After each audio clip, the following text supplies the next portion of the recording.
All right, and I'm back. So apparently, 3 people might crash this whole plugin for whatever reason. We'll see. I'm gonna try one more time. If it crashes again, hey, Hey, I'm back.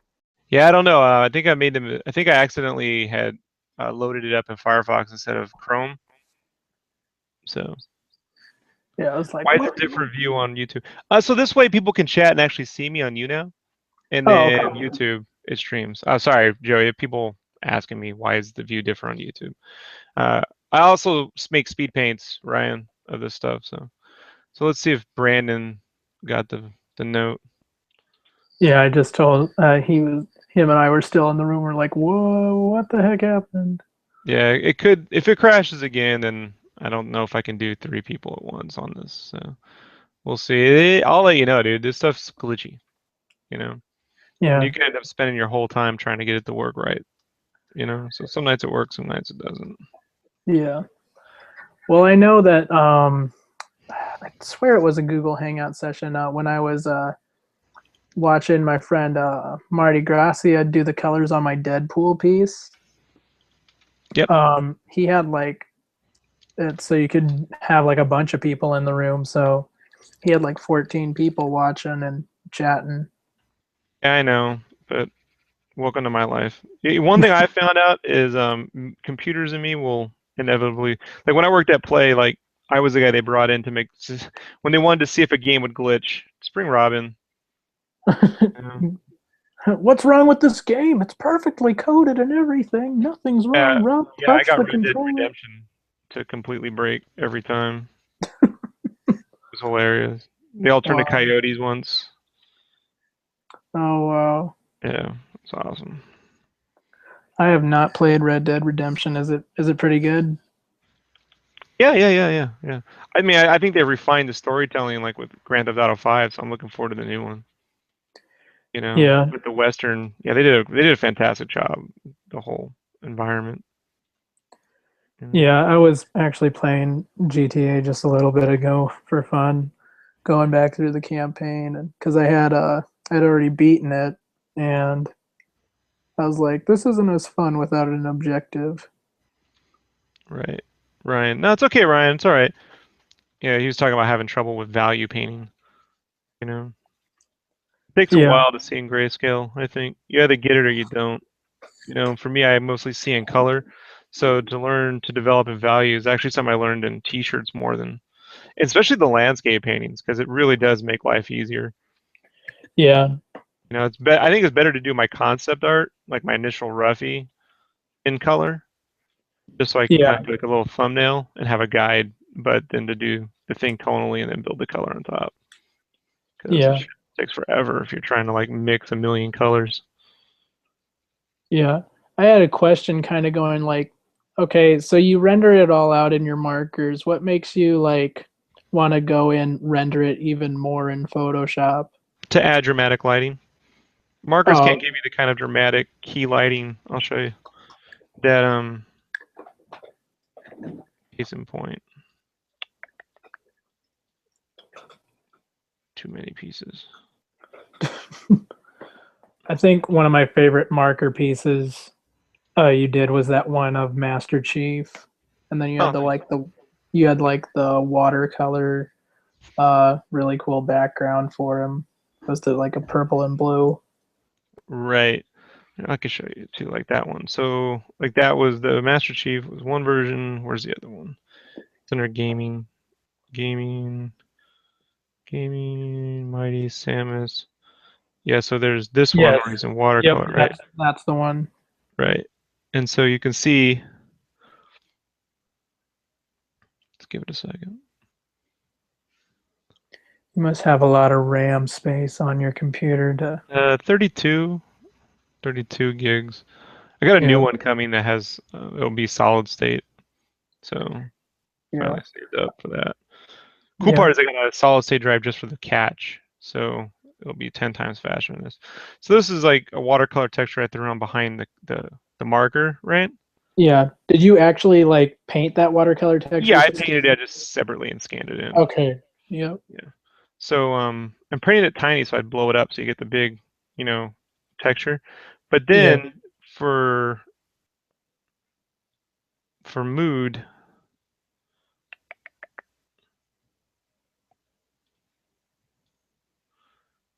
this is the lighting in Photoshop. Yeah, and then you added a little more digital paints on it. So it's got a key light, yeah, and it's got bounce lighting and stuff like that. Yeah. I mean, I really like that other one that you did, but this one, the one with the watercolor background, I think is the one that really pops out to me. And what I've found is that it's 50-50. You know what I mean? So like, so what I've always tried to do is just have like options, you know? And if I can, I've actually, I mean, if I can sell to someone, the same painting twice, then I've That is true. sort of done my job. But yeah, Is Brandon not back in here yet? apparently not.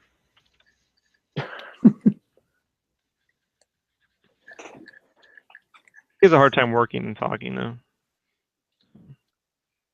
Was Usually he just, was he drawing? no, he's modeling. Oh, okay. And he's still learning. Like he just learned Maya a couple months ago on this Yeah. project. So um, some nights I a lot of nights he doesn't even log on because he's like, I trying to can't focus. concentrate. Yeah, he's so new at it. He's like, I can't like talk and Chew bubble gum at the same time. right.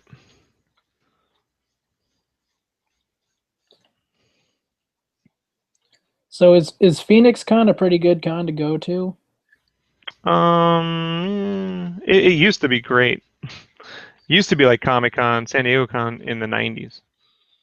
Now it's like I went because I have a lot of fans in that area, and Brandon has the one second, Ryan. Do I do traditional paint? Yeah, I do watercolors, Ryan.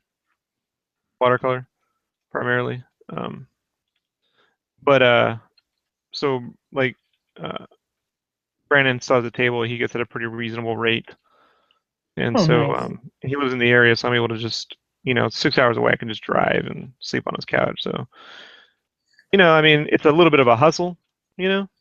But like I said, there are a lot of people that I've been seeing there for years, so it is nice to have to see the regular faces, even like 2 years later. Hey, it's really cool. Yeah. I definitely for for C2E2 I got kind of overwhelmed because like this year was better than last year, and what ended up happening was I was charging $50 for full body, full color with inks, Hmm. and I had ended up getting like so many commissions, and I'm not saying that in a braggy way, no. But I ended up getting so many commissions that like it spilled over into each new day. So I didn't finish the commissions each time from the day before. So at the end of the next day, I had finished the last of the previous day's commissions. I'll be So honest, I I, hustle so many prints, I only take like 2 commissions a day, regardless of what I charge. Like, yeah, otherwise, I'm up all night doing commissions. You know what I mean? And like, I do that here, so I don't need to, like if someone wants a quick head sketch, I'll just draw it in their book. I don't care. But I'll have like 2 spots open, and if it's something pretty easy, maybe 3. But I'd rather someone just get something good. But what ends up happening is I have to run the booth, by yeah, myself. You know what I mean? That I just don't have, and a lot of people talk, so just have to focus. yeah. It was like for me when my brother and I were running our booth. It's just like I'm trying to draw and sell prints and talk to people at the same time, and take money and put it in the money bag or whatever. And I'm like, oh, I'm trying to draw. Somebody else do. So I'm gonna probably see if I can get some of my friends to come with me and maybe just help run the booth. Be like, hey, this is for sale and blah blah. Right. For all you con goers out there, make sure you're prepared for the con and maybe bring somebody to help you because it can get pretty crazy, especially at the big conventions. For some reason, I've never really done much commission-wise at cons. Yeah, It's well, not I been mean, my like, thing. reason being that I do it is this the main thing that sells for me. Like, I'll sell a bunch of prints and stuff, but people want original art. That's what they want. That's usually what they No, come what I'm for. telling you is I normally just don't get people asking for it. Like even though it's like right there, you know. For some reason, I don't know. They're always shocked when I do draw. Like it's weird. I'm like, yeah, commissions. Here's examples. Oh yeah, nothing. But that's why I try to say too. You know, it just depends on like everyone's experience ends up being different. Well, Like do you this time have I went. a? Yeah. Oh, I got a Uh, sign. Yeah, I got all that stuff, yeah, I bro. was gonna say. No, no, Yeah. no, Joe. I got all that. Come on, man. You're Okay. 40. Well, You I know. was just yeah. Yes, I have a sign. Like. Yeah. Well, I mean, like, there's some people I've talked to who are just like, they'll have been going to cons for years, and then like they're like, so, oh, you guys are doing this, and like this apparently is working, or making sure like promoting yourself, especially like, coming from, because you're a graphic designer as well, you know you gotta give somebody to visually to grab onto, it has to look pretty, and they have to go, their eye has to go like right there, like, oh, that makes sense. Commissions and prints, like if you have little handwritten things, I mean, it depends on how big I your. think the word I got from a lot of people is they just don't. The only the thing is they say they don't expect I would do anything. Yeah. That's the word. We didn't think you would do anything. It says right there. I don't. Like, I'll be honest. So I've just learned to never take more than two. The most I've ever done at a convention was Comic Con. Um, it was 2011. GameFan didn't pay me for like 2 months, and Oh, I needed to make rent. So the table. I mean, Comic Con's right down the street from me, so they had the table, and it was just Rob go and hold the fort. So they didn't lose it.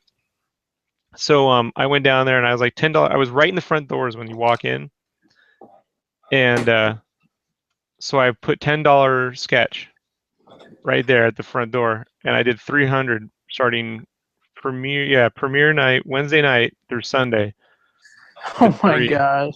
300. It's the most I've ever done at one convention. And I didn't do any 300 commissions for head a year. sketches. Yeah, yeah, yeah. And Wow. from Wednesday night to Sunday closing. 300. Wow. Took them home, drew all night, went back, kept just cranked them out, pencil sketches, and had enough rent to last me a couple months. Hey, well, at least that like paid for that. Yeah, it's I probably the I have most a I've ever drawn. wow. I have a buddy, and he actually, like, I mean, he recently did a comic for somebody, but he had been basically surviving, like, and being able to make a bunch of money and stuff off the convention circuit. So he's just done that and supported himself through that. He's got like a bunch of fans on Facebook. He has like, I think, like 40,000 fans on his Facebook fan page and stuff. Right. And so I was like, dang, man. Yeah, see, that's what you do: is quit your job and work the cons, and everything will be all right. Well, I Do mean, it, do it. no, Oh, do it. I highly recommend it. I You am go not for doing it. I'd rather do comic. it. I Yeah, mean, if just you can support yourself and actually do well at the conventions, by all means. But for me, I don't want to like especially like I have dogs here, so I don't have to worry about them pooping and peeing all over my floor every single time, because that's literally what happens. I come back and I have something to clean up. It's like, dang it, Rose and Ruby, why? right. Because we have to, like, they go down in our basement, and thank goodness it's not like upstairs on our carpet, but it it's just awful. It's just like we get home and you can smell it, and then we're just like, You wow. don't need to go there, Jimmy. I'm just letting you know. Gonna work. Back to drawing. Are you adding textures on his face? All paint and light sources, yeah. So what I'm trying to do is zero out. That's why I don't use a light source when I do the white highlights. So I sort of zero him down to a dark color, and then I'll clean up the stuff that needs to be cleaned up. and then add in all the highlights and lighting back in. Adding all the little white highlights. Um. Oh yeah, I meant to ask you, Rob. Who are some of your like main favorite comic artists? Mostly the cats I grew up with, you know, Capullo, McFarlane, you know, Frank Miller, older Frank Miller stuff, you know, Yeah. Jeff Smith, you know, big fan of, you know, Kevin Eastman, Peter Laird, uh, dude who did the Tick, you know, I like the Tick a lot. Paul Smith, Leave It to Chance, one of my favorite books ever. Leave It to Chance. Yeah. What else? Full Metal Alchemist. She's pretty Oh, awesome. Miyazaki, Sam Keith, Jonan Vasquez. I like cartooning and then graphic, like somewhere between badass and Looney Tunes. You know, kind of yeah. like where I sort of fall. Yeah. Bruce Frizan's probably the most realistic I get into. Yeah. For me, like, I like a huge wide range of artists. Like, there's, let's see, the main people that I like who are the people I draw from today, just like from inspiration and stuff, are people like uh, Sean Murphy, Trad Moore, RB Silva. Let's see, Todd Nuck, and gosh, Kari Randolph. A lot of my different artist buddies who inspire me are people um, who I tend to draw a lot of inspiration from. And then there's a lot of different European artists who I've been finding, especially in these new graphic novels that I've been searching up because I've been trying to get my hands on some of the European graphic novels because they have just some sick art Oh and yeah, I'm like, why can't we get this here? Why can't we we don't have get this? trains. That's why. Yeah, they're all in trade. And you know what's crazy is over in Europe they No, no, actually no, have no. Trains. oh trains. Oh, I We thought don't you have said train. trains. No, we don't have Oh, trains. That's oh, I lived in Germany for 4 years, so that's where I found a lot of those guys. Like, I bought Skydoll when it came out, like in 2000, you know, and before it ever came here, and I was like, yeah. "It's amazing," you know, but never. It was all in German. I'm like, I don't know what the hell they're saying. I don't care. But You the know, art's beautiful. right? I don't need to care. Yeah, but I was like looking at a ton of Right. these different things, and I was going, man, I wish we could get these here. You know, they actually have like commercials for their. They actually have like book trailers for their Every graphic artist ever novels. has dreamt of the European market that you can't crack, you know. And then when I make friends with European artists, they're like, "Oh, Americans have it so much better." Like in terms of pay or like there's always something, you know. Yeah, I think I heard. hmm? Oh, go ahead. No, go ahead. I said I heard that like a lot of European artists who do American comics like are way underpaid. Oh, sure. But all American artists are pretty much underpaid. Oh yeah. You know, like pretty much for what gets generated. Pay structure is pretty horrible. You'll Yeah. find out 20 years, 15 years from now, you'll figure it out. Yeah. It'll be like, "Yay." But don't believe me now. Enjoy it. Well, 10, 15 years from now, I hope to have my own company and not have to be working for Marvel 10, 15 years from now. But that's a ways away. So, but I'll hopefully be able to do something for Marvel here this year. We'll see what happens. Well, you know, you keep at it, you will. It's pretty simple, dude. You know, it's Yeah. not like you lack talent, you know, so it's just time in and, you know, the right guy goes, "All right, cool, you know. I like you." So Yeah. And that's like 90% of it, dude. yeah. You know? Yeah, for me, when it was really cool getting to go to C2E2 and actually have like Humberto Ramos come over to my table, and he was looking through my stuff. Like this was after the convention, mind you, so that way he could have some time to actually come over and talk. Um, but he was giving me some suggestions, and I think one of the coolest things ever was hearing that he was like talking about my art to some of the editors down at in the bar at Marvel or with the Nice. Marvel guys. And so he was talking with Nick Lowe, and he said that him and Nick Lowe agreed that I needed to work on my backgrounds a bit more. So I'm like, all right, I'll do that. Hmm. See, that's like one of the things with me is just like, and this is a thing. Like if you guys, um, as you guys are watching Rob, I know you guys are learning things, but especially like if you're getting critiques or if somebody tells you that you may need work in certain areas, don't look at that as a put down. Look at that as okay, challenge accepted. Because that's ultimately how you guys are going to improve.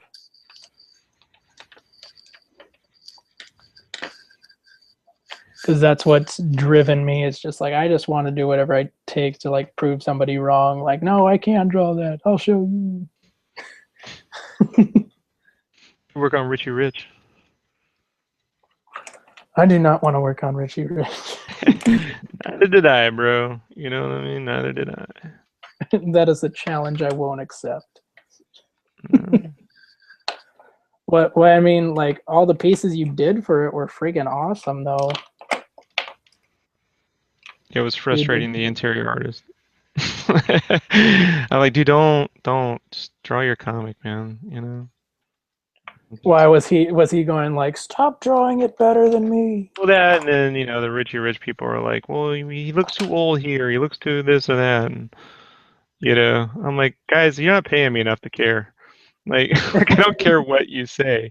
Like you can not pay for this, and then I'll just won't draw your covers. And the guys at Ape were really nice, but it is funny hearing back from licensors. Oh wow. You know. I'm like, I don't care. You know. Like I got a publisher now who's trying to get me to sign up to do some covers, and I'm like, man, I just like you start sometimes you get to the point where you're just like, well, uh, hmm, like maybe I'll do this, but I don't know. I'm at the point now where I understand when you're like, oh, Sean Gore Murphy doesn't want to work on. I get it. You know what I mean? Well, I I mean, get if it. if he can create, like his whole thing was like, if I can create my own stuff, I'm gonna do that.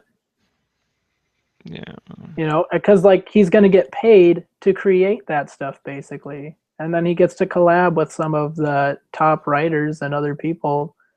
So he's got to work with Mark Millar and Scott Schneider several times. Hmm. And I don't know if he worked with Jeff Johns or anything, but so like if you have the option of going, hey, me and this top writer will collab to make our own thing, then sure, yeah, go ahead. I'd do that. I could collab with Joe I or don't know. Jeff. I don't know if I would. Like at this point, dude. I've had that. I don't know, dude. Like I think my career's cursed. Like I do think there's a certain level of like every project I've worked on has failed for 10 years. Like at some point you're like, well, maybe I don't know, dude. You know, so I have to do a little. That's why I took a break. I'm like, I don't know. Like, I mean, I'll probably meet the right person at some point, but I'm not banking on it. Yeah, there are a lot of dudes, man, that for all the guys of that you're like, oh, that guy's great.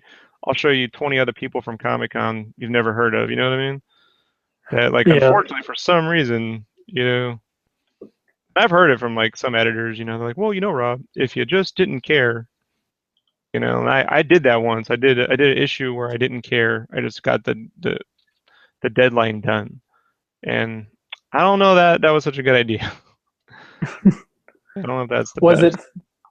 was it for Ape or Yeah, it was for 8, but I mean, I did some stuff too with when I was working for Backbone, and then the image project that went haywire.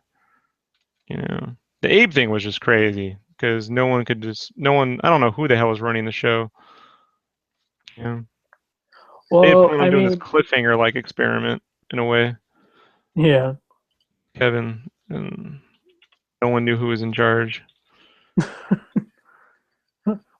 What's happening? Well, I mean, is it that you don't like working with other people, or is it that you kind of want to Well, control? I'll be honest. Um, the the sacrificing every weekend and every holiday and every night to basically end up making, 30, 40,000 a year is not sustainable after 10 years. You know, you start to push 40 and you're like, well, I mean, a lot of my friends are earning the same and they get to like go on vacation. You know what I mean? They get to like have, Yeah. 8 hours of sleep. So, there comes a point where it's like, uh, you know, how many hand rob the script on Friday and be done by Monday jobs can you take? Before you're just like, I just don't know anymore. You know?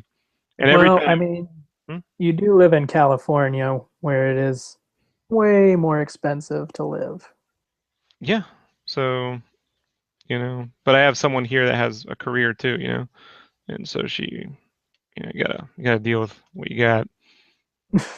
So, That is plus, true. like I told you, like comics used to be something when I was a kid. Like you could, I mean, it was booming.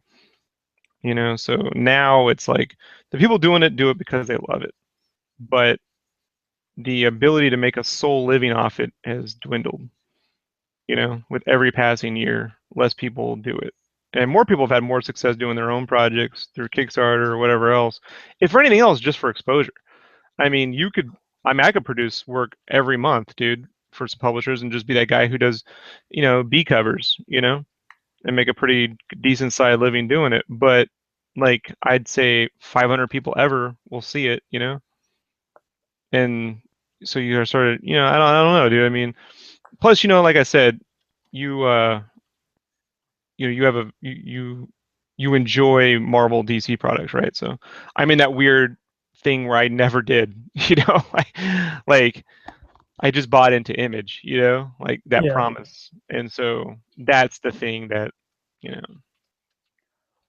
Well, I mean, like if you're doing covers or something, like just to get your name out there even more so, then it's kind of like from what I've seen other people, it's the whole, and I know like you've been doing this for years and stuff, so I'm sure you've gone through this, but it's like the whole paying your dues through all that I stuff. don't ever want to hear paying my dues ever again. You know how many publishers have told me to pay my dues, and at the point where it's like, I couldn't buy oranges once. So, paying your dues is, well, the editor's going to get paid no matter what. I want to be the editor. I'm going to tell you right now, there's a reason why Todd took control of his career because he couldn't get what a Spider-Man T-shirt for his kid. Yeah. Does Todd have to pay his dues? And every year Marvel comes out with the trade paperback, McFarlane Spider-Man. And there's nothing he can do about it. So it's like that paying your dues thing is something they teach. They get into artists' head, and I get to an extent.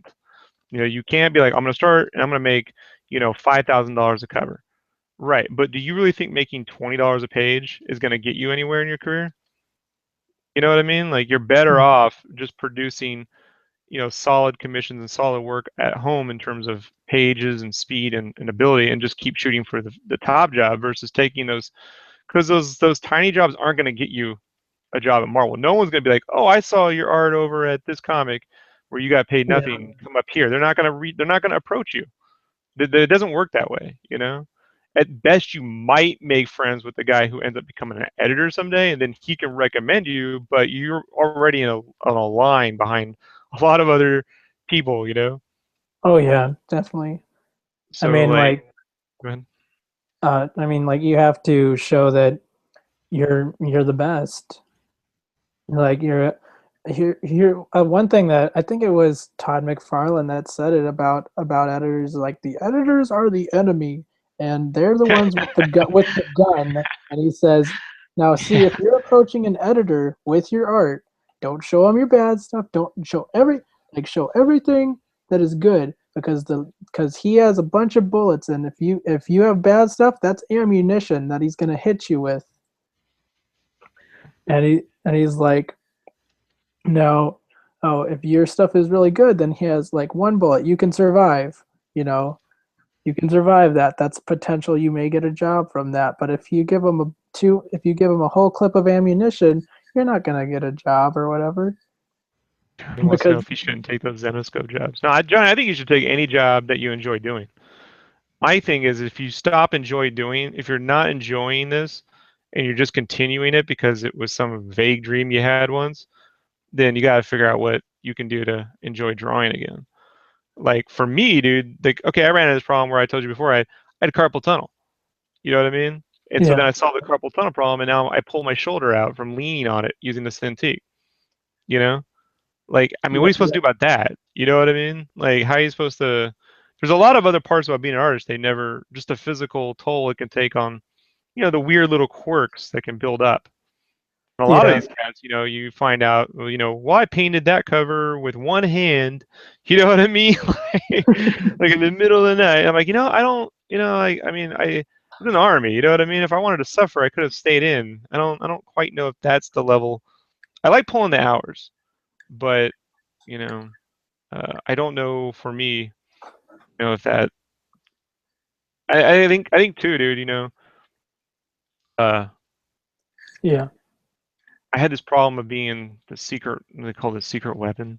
yeah. You were telling me that. Yeah, yeah, and it seems to be this thing that I've gotten. I don't know, like the universe has doled it out to me. So enough about me, dude. But like I said, I don't mean to be like, oh, bring it all down. I mean, I'm enjoying what I'm doing now, Yeah, I was gonna say you better be enjoying what you're doing. but uh, but it is tough, bro.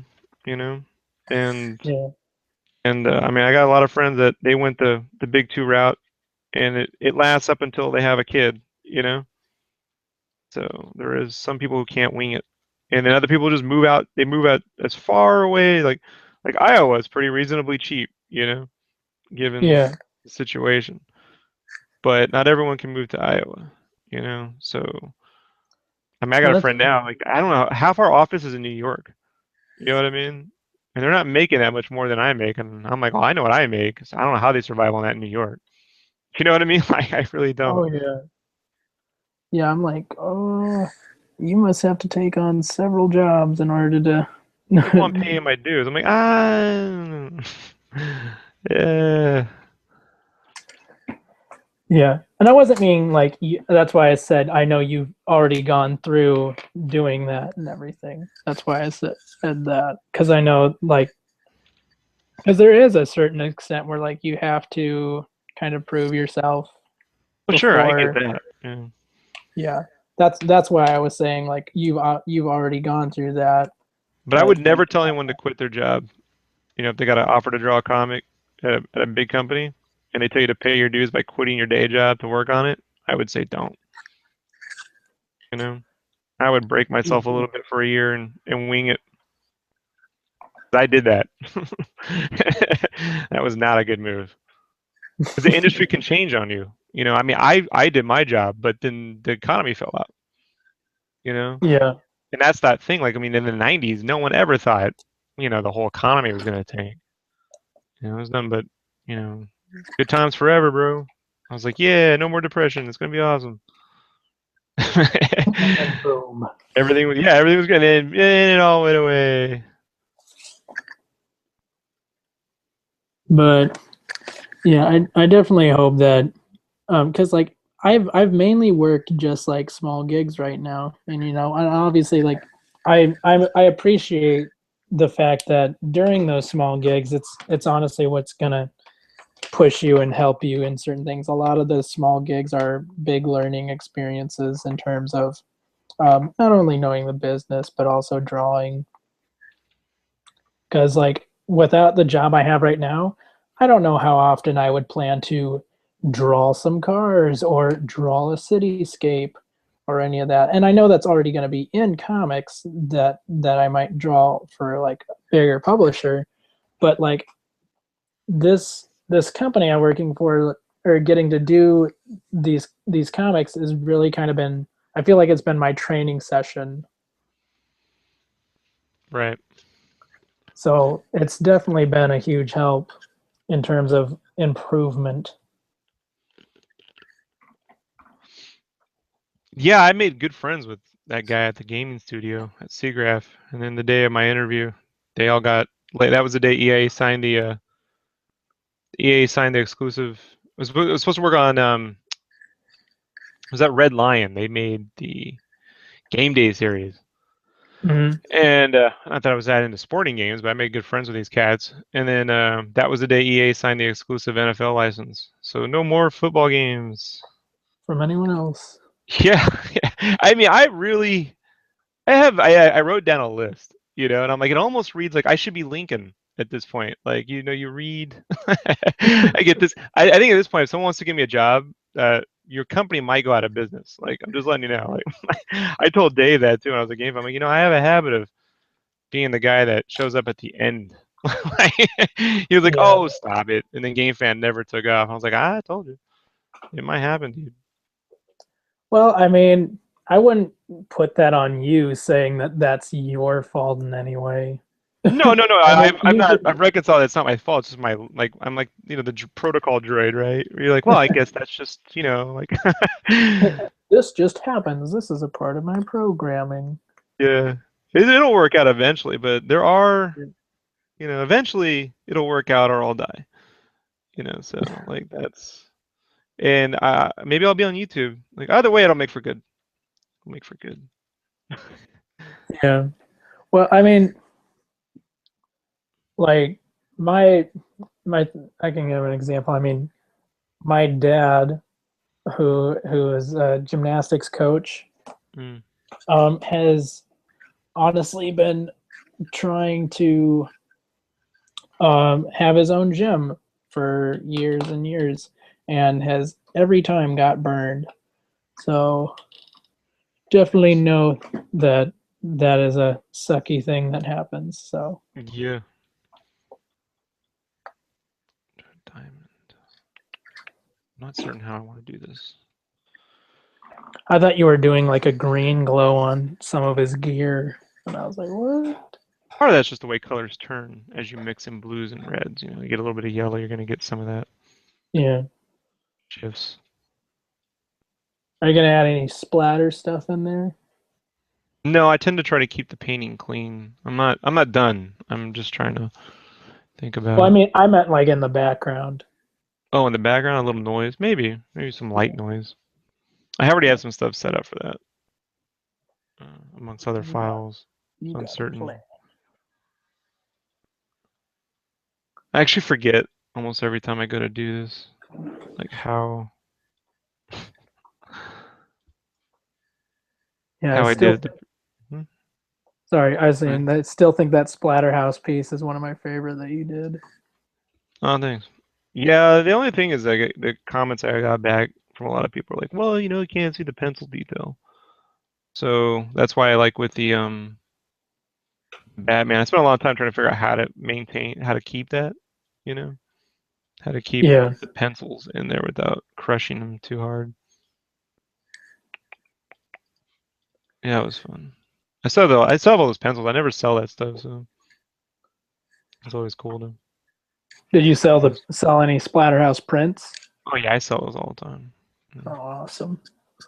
Yeah, sold a grip of them at the Phoenix Con. Nice.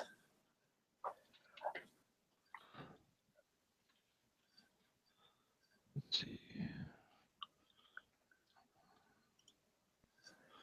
So you're gonna do those 5 pages, those spawn pages, like I was telling you, just for No, fun? no, but I got a book, man. I got to ship. I got a bunch of other plans that don't involve trying to get more work. No, my goal right now is to just keep my job. I've had 12 jobs in 9 years, man. Like I'm not trying to. I'm gonna sit here and stay at this place until it folds and collect a paycheck, and I got Mhm. student loans to cover. Like these things all sound like fun, but I'm not in any particular hurry to go off on another adventure with Rob's career, and to find out maybe Todd's a total asshole, and I don't want to, I don't want to. It's crushing when you meet people and you're like, they're really nice at the panels until you work with them, and then you're like, I don't. So, John Boy's kicking ass on that series. They don't need me. Oh, John Boy, yeah, he's doing amazing stuff right now. No one's missing. I'm not leaving anything out. So, Well, I wasn't saying do spawn. I was saying a collab project with Todd. oh, that's never gonna happen. So, He probably gets offers or asks or people asking about it all the time. Do you want to do a project? No. no, I'm just gonna ship Game Cave, and then the next two, and the thing after that, and the thing after that.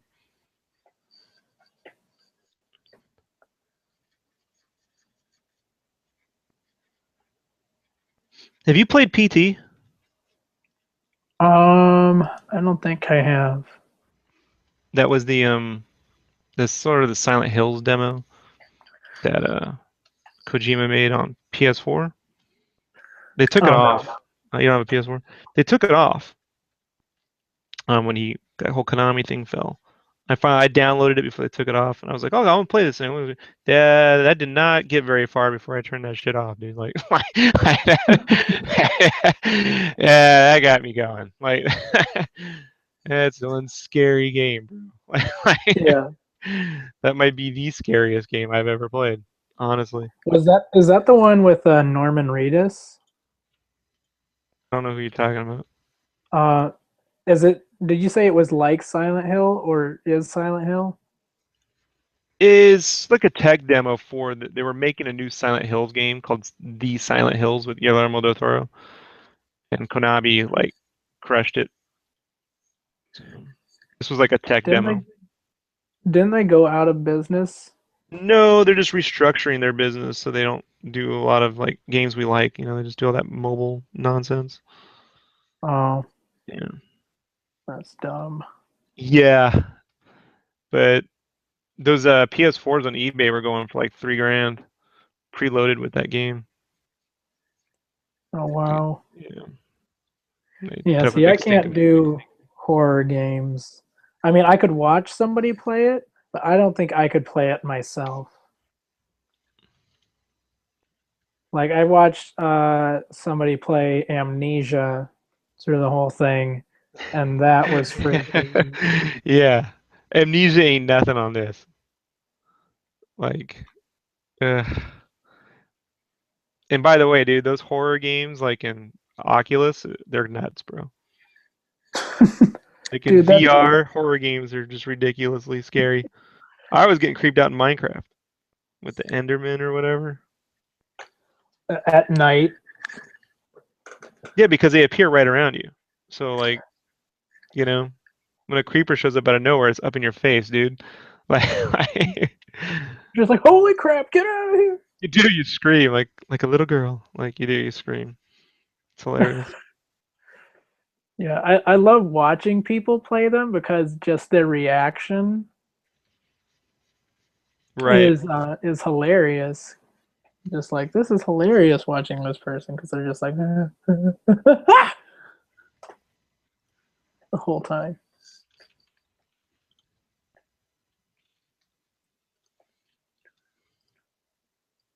Let's see. What? No, don't do that, mouse.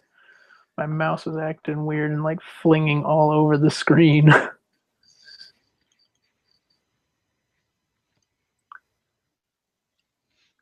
So like, okay, I guess I haven't paid as much attention. So what basically is Game Cave? Game Cave? Yeah. It's a novel slash concept art book slash game magazine. So Hmm. it's an actual like I'd say it's closer to like a light novel in that there's words with story and then designs, right? So we've got a little bit of sequential panel stuff. It's like if you took the interior to a D&D book, but that was a novel. So, you could see all the designs, areas, some scenes, characters. And basically, it's about uh, a girl, her name's Kat, who ends up getting a job at a video game store in another dimension called Game Cave.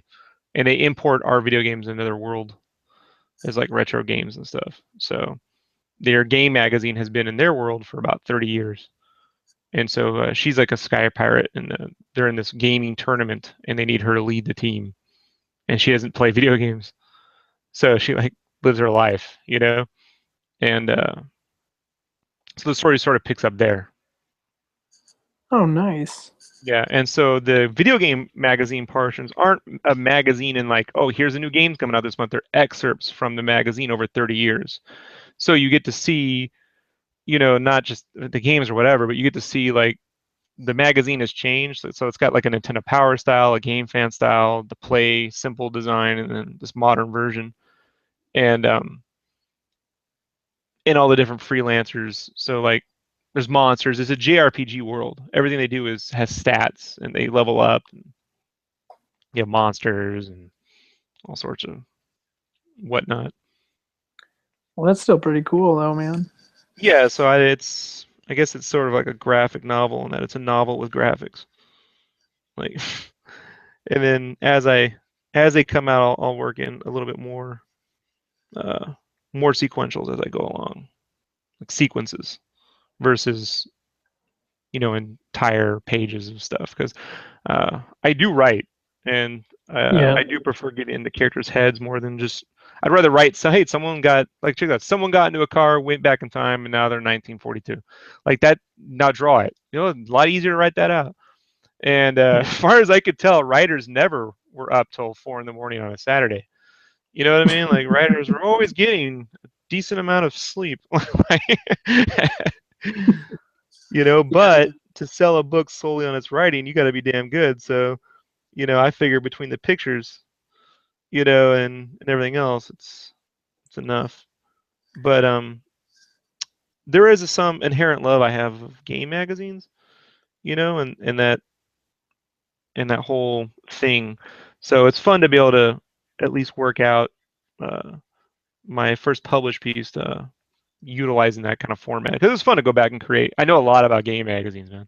So it's Yeah. fun to be able to go back and like create 30 years worth of timeline and have all the issues mapped out, and know who all the editors were and what the format was at the time, and when they almost went bankrupt this time, and no no no no. Their video game store is like a cafe, meets. It's like Final Fantasy 9 ish, the whole world. So Yeah. yeah, but she's a freelancer who quits her job, and they don't like that too much. So Well, I mean, it uh, sounds like such a fun project, though, because I mean, it's yours and you get to do whatever you want with it. yeah, it was really cool too because set the timeline so all my books take place in the universe, just on different timelines. So there's different stories that I've had conjured up that exist in their universe, either 5,000 years before it, or 500 years, or 100 years after. Yeah. So So you had like a ton of support thrown your guys' way for the Kickstarter and everything. I did all right. I mean, I just pitched it as a game magazine. I did like I think I did like 13 grand or something. I don't know. The money's Oh. sitting in the bank. So the problem I ran into was uh, the I don't want to get into it because I get in trouble every time I talk about it. But let's just say some business things went wrong, and I had to sort of solve other problems. So instead of making the magazine, I made the thing I wanted to make, um, and that's just taken me a little bit to put together. So Yeah. I actually I know how to write scripts. I know how to write comics. I didn't know how to write a novel. So I had to go back. Luckily, I've studied enough story structure to get that. But yeah, let's just say 2014 was a wild year. Like, Yeah. Well, yeah, we all have weird things happen to us during those stuff. yeah, it was a pretty wild year. wild negative or just wild? All over the place, dude. So what I'll do is I'll ship the book. The book will be done between July and September, and then I'll ship the book to the backers. And then once I'm done, I'm gonna repitch the first volume on Kickstarter just to just to use as a distribution platform, and actually pitch it as the universe it is, not just a game magazine, which is the last thing I want. Even when I was like game fan, I was like, dude, game magazines suck, dude. Like they do now. So I was like, the last thing you should do is make a game magazine. Like, so I was always trying to make it something more, you know, and sort of my response to that. But it's just the first of basically what I've done is I found a way to take all the projects that failed and turn them into my own projects. And so if I see any financial return, I'm gonna get my money back from like all those projects, Joey. Like over the next 10 years, I'm gonna get my money back that I I deserve wasted. this. Yeah. I'm gonna get paid one way or the other, you know. But at the very least, it's fun, and that's Yeah, and for me, I don't enjoy like yeah, drawing badass, Batman's cool and all, but I enjoy like the things I grew up really loving about comics were a sense of fun. Even Spawn, those early issues had a lot of fun humor, like the Violator and stuff like that. yeah, And most comics these days are not fun, bro. Like they're just dramatic stuff are occurring in the universe. You know what I mean? And this month yeah, it's this, and I'm like, I don't care about that. Like, yeah. it's That's one thing. Like if I get a good editor who will trust me and whatnot, I'd love to make every comic that I do. Like if I get to do Spider-Man, say, like back in all those old comics, the noticed like the main thing is it was about making awesome art. You look back and you see, I mean, their anatomy or anything wasn't always perfect, but more people in the older comics had way better art than a lot of the stuff you're seeing today. And that is currently at Marvel. And I'm not trying to well, hurt any feelings or anything or bash anybody, but a lot of the art that was back then, in my opinion, was a lot better what I've tried to than tell, what I've tried to say that is having put about, I've made about, I don't know, probably 4,000 Marvel T-shirts, in the last 10 years, yeah, is you can't use modern art too much and sell it. The only thing modern you can kind of use is the stuff for the movies, and sometimes you can do like if it's big team ups like the Civil War shirt, but mostly it's just older art. And what really sucks is ever since that whole Fox thing went down with Disney and them, like you can't even use half of the older art anymore, because you can't use X-Men, you can't use, half the Spider-Man stuff is questionable, no Fantastic Four. So you're left with yeah, just this art for these modern comics that frankly just don't sell to average people. Would they sell like at a specialty comic thing? Sure, but not in like, 10,000, 8,000 pieces. So part of that, yeah, the part of the art is because artists can't draw. No, it's got nothing to do with that. Uh, they have a look and that's what they do, bro. You know? yeah. They don't want they don't want people to be like like the image guys anymore Well, per that's se. exactly it. They don't want any one artist to be associated with the character. They will never allow Jim Lee is associated with X-Men. McFarlane's associated with Spider-Man. They don't. That will never. That bankrupted Marvel ultimately. Like Oh yeah. so that's actually the problem. Like so yeah, you will a person have a run, yeah, sure, but then they'll throw a monkey wrench in it, like, oh, here, no, here's the Inhumans. No one cares. You know what I mean? No one cares about the Inhumans. Well, no one cares. I'm telling you right now, the fanboys care, but they'll find a way to make sure no one ever works on more than 6 issues. You know, at Yeah, most. And except then for Ramos. well, these are the older guys though, bro. Like if you draw like Ramos, I mean, like I follow, like the first time I saw Ramos's art was at the 1993 Comic Con X-Men anniversary, the Comic Con souvenir booklet. And I go there and I would read all the names, and this dude had this piece in there. I was like, Ramos, this is freaking dope. And then I saw the same signature in his art style in the advertisement for Impulse, about a year and a half later. Yeah. But like it's very difficult, for whatever reason. for whatever reason, to come into the industry and be like, oh, I draw like this, like, Yeah. well, they'll talk shit too. They'll be like, well, he actually can't draw. I'm not saying they've said that about him, but this is the kinds of things that they'll say. And I've been at those dinners, bro. You know what I mean? Like, and you hear, you're like, what do you mean I can't? Well, I didn't like if you ever want to see how bad it is, um, for fun. So they put those entire Marvel collections online. You can get all of a year, like 1992 Marvel, on torrents and stuff, right? So I download them so I can always do research on poses and stuff. Back when I used to be able to pull from the comics, but they had these things called Marvel Age, and they were an interior trade for Marvel. So every year Marvel puts it out to their shareholders because they're a publicly traded company. Here's all the Yeah. things we're going to be doing the next year. It's going to be exciting. And then in there they would be clowning Todd and Liefeld and Jim Lee with their cross hatching and shoulder pads and anatomy and like while on the next page we just sold 1 million copies. You know Yeah, what I I mean? know. Like it's the craziest thing, dude. Like what is that? Why So are when you you say Todd bad says it's like mouthing the guys who are selling your books? so when you like Todd says it's like high school, I believe it. You know what I mean? Because it's right there. You don't have to. It's not hearsay. Yeah. Like and Yeah. it's I mean, like there's always a battle in the t-shirt industry. I've had to fight owners and sales reps. I got to sell. You got these sales reps that conjure up projects at the last second. You jump through your hoops, you get everything done, and they get $1 million signing. They get $1 million bonus based off all your art, and you barely paid your rent. You know what I mean? Like, so I understand. You know, uh, that there's always gonna be these villains that shun up because at the end of the day, a lot of these people are just jealous. Like Yeah. they can't actually do it, and I have them feel bad because they're probably profiting off it more than the actual artist. I mean, at the time, Todd was making his money, but what artist is making $1 million per, you know what I mean, or hundreds of thousands of dollars per issue? Like when Liefeld got in that whole shouting match with Stephen Platt on YouTube, on Facebook, a year or two ago.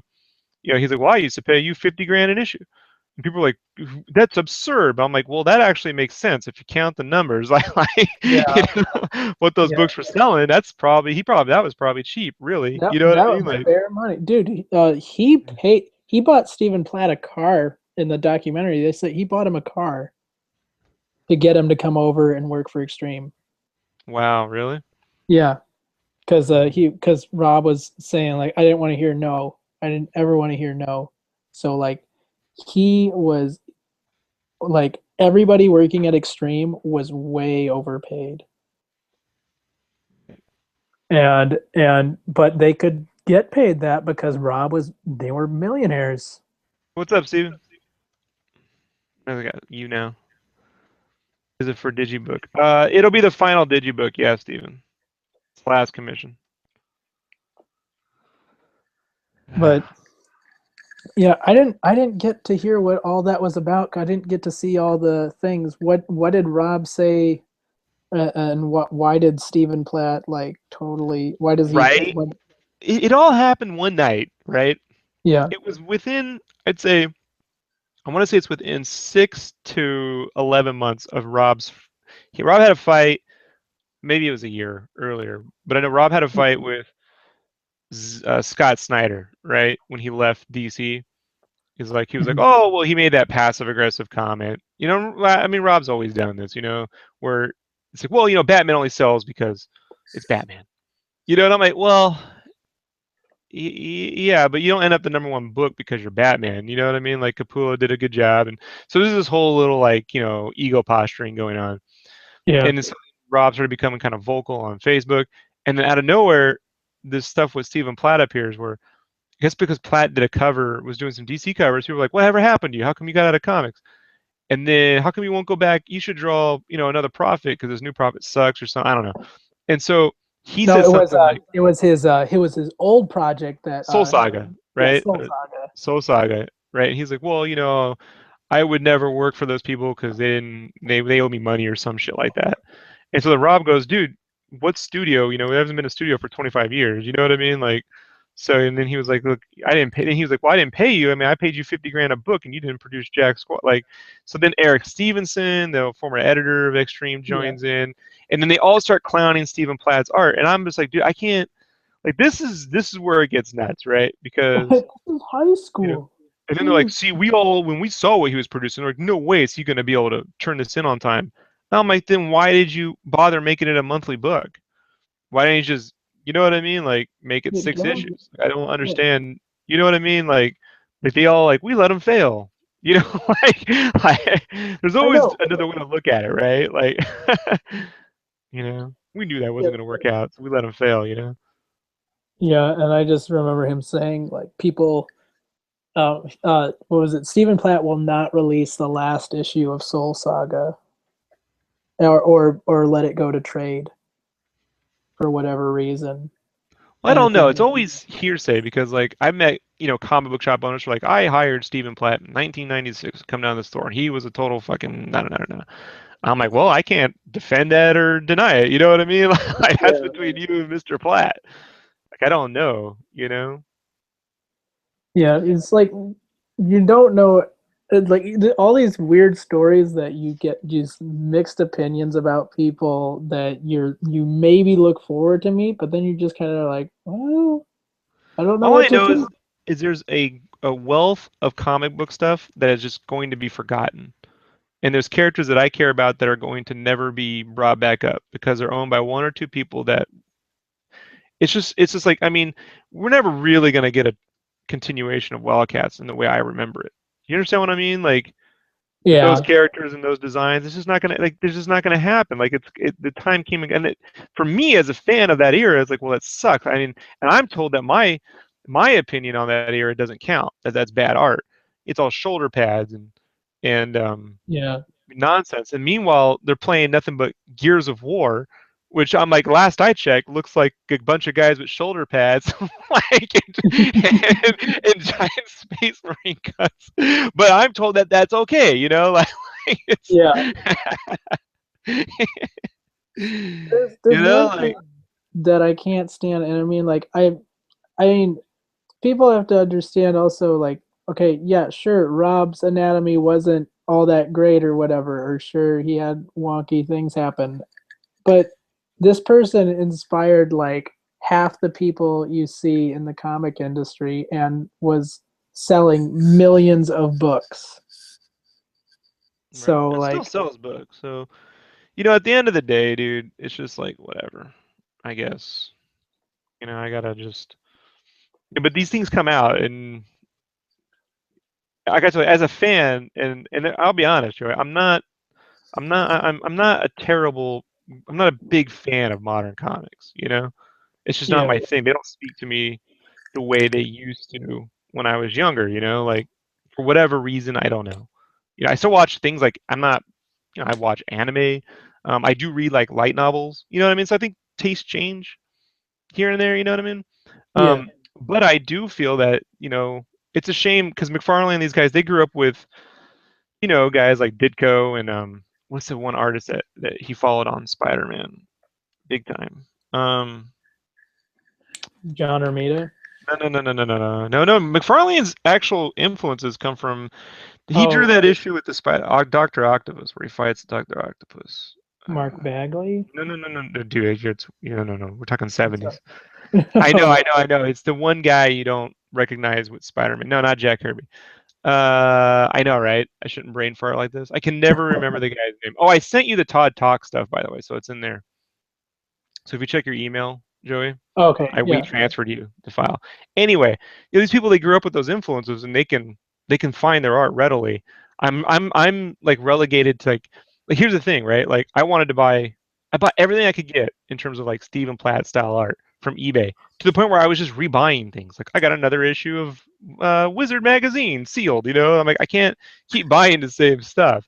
So when yeah, I did the Deadpool, I was like, I did the Deadpool with Splatterhouse. I was like, I just want to make something like that. You know what I mean? Like I'm not even trying to draw like this full time. I just wanted to, make a version of that art style. And yeah, I'll even do the fucked up leg, like I did this Captain America, where the leg is fucked up, and people are like, the leg's fucked up. I'm like, yeah, but that's kind of what was going on. Like, like yeah, that's It's got these duck knees. The knees look like little ducks. I don't know why. That's just what they did, like and that I don't know. I just think that that's gonna be like lost. I think Yeah, Valiant will end up getting the comeuppance long term more than Image. Sad to say, you know. So yeah. Like I've been looking at some Valiant books, and I love, like, there's some great artists. I'm just not a fan of a lot of the colors that have been happening through Valiant. They don't have as and same with some of DC stuff. I'm not a fan of a lot yeah, of I'm the not a fan of a colors. lot of computer coloring. I mean, honestly, I like a lot of the books back when they were.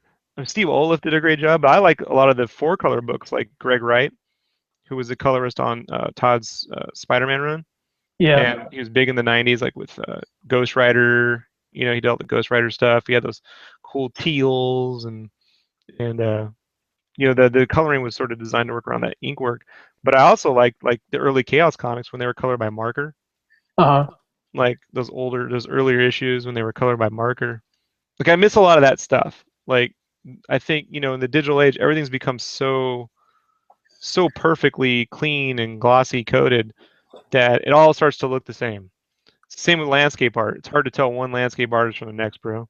You know what I mean? Like it's great to be able to do it, but it's rare a landscape artist you can tell who did it.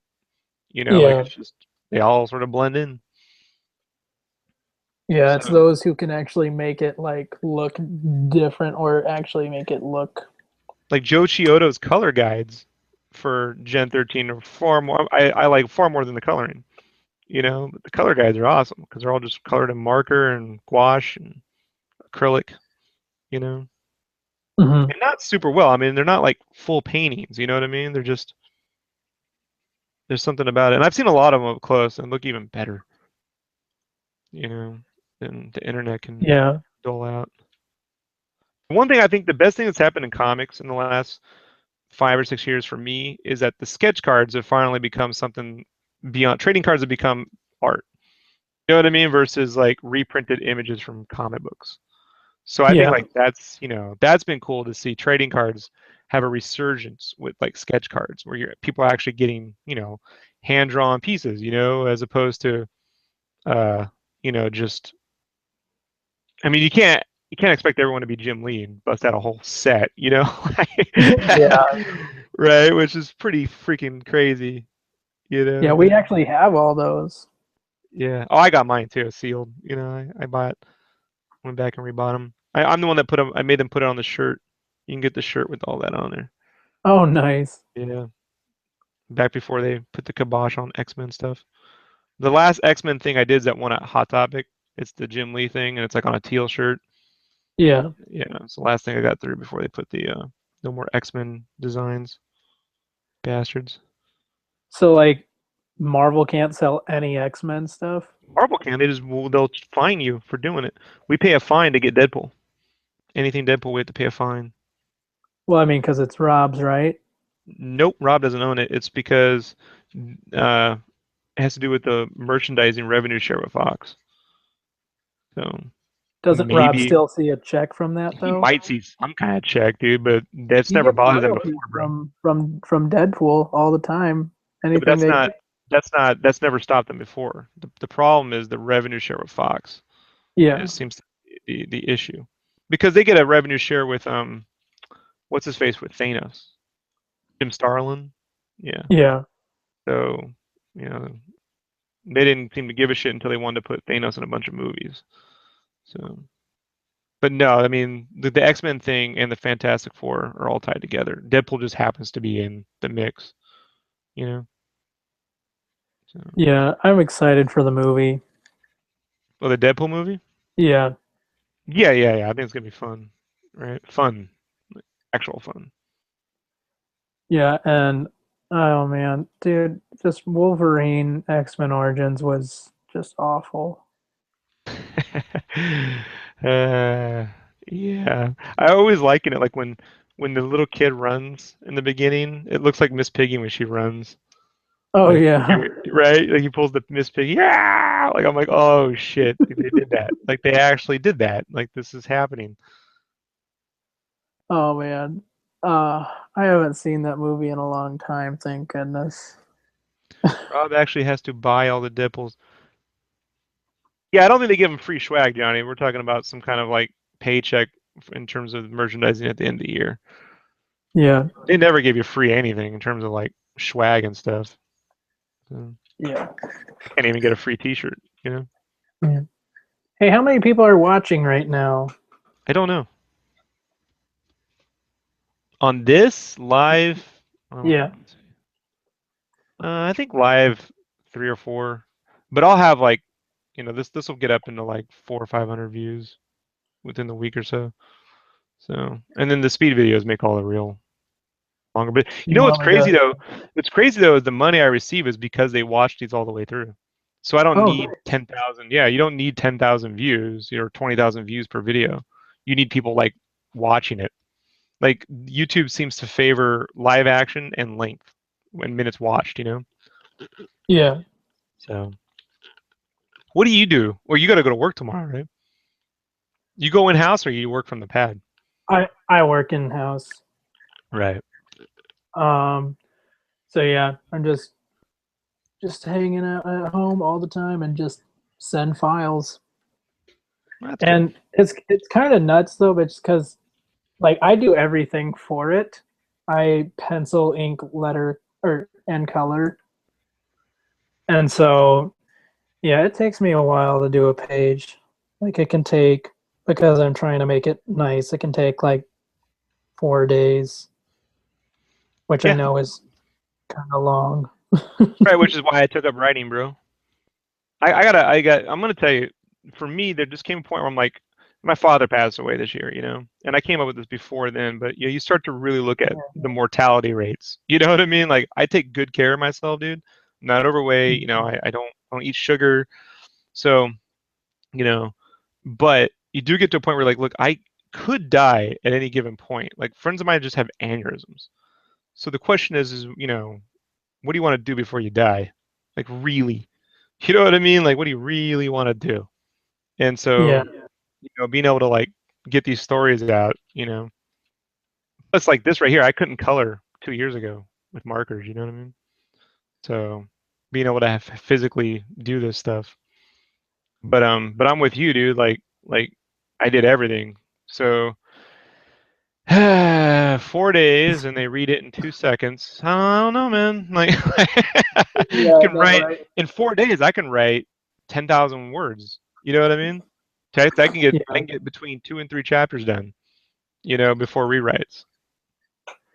So yeah. For me, I feel like I'm a little ADD a lot of the times because I'll be working on like 7 things at once, like, and then all of a sudden, oh, I got to do this. Oh, I got to write some more on my comic book. Oh, I got to do some more sample pages, or I got to sketch, or maybe I want to play video games. well, And how I have it worked out now is I have a 4 hour window I work. I do commissions Mondays and Tuesdays, uh, with Wednesday being an option if I can get it done or I'm having a good time, right? uh-huh. And then I work on Game Cave Thursdays, Fridays. It's supposed to be artwork on Thursdays and Fridays. When I'm writing, it's writing Thursdays and Fridays. And then the weekend, I have between 4 and 2 in the morning, I have to work uh, a 6 to 8 hour window solely on Game Cave. So that allows me to have work and to go out and all that other stuff. And I mean, you have a girlfriend or a wife or anything? Nope, So no eventually such that'll thing. happen, you know. Yeah, And so eventually, when I'm not living in my cave alone, yeah, well, eventually not that'll alone, with happen. my brother. I'm with my Right. brother, so And that's awesome though. I've been fortunate enough to where my wife's tolerates. I mean, not tolerate, but she likes her own space. Hmm. Like uh, but you'll eventually want to at least go to dinner once a month. Like Let's go dinner, somewhere to eat. right? We gotta pay rent this month though. We're going somewhere to eat. Right. Like, good thing she has a real job. They hate that. They never want to hear that it's all on them. I'm like it, but it is. It's It's all on you. Like, all right, so good night. I'm gonna go back to work. Do do do do do. Have a No good pressure. night. No, no pressure. Close the door. You know. You're over here. Wee! I just have to draw pictures to make a living. Oh.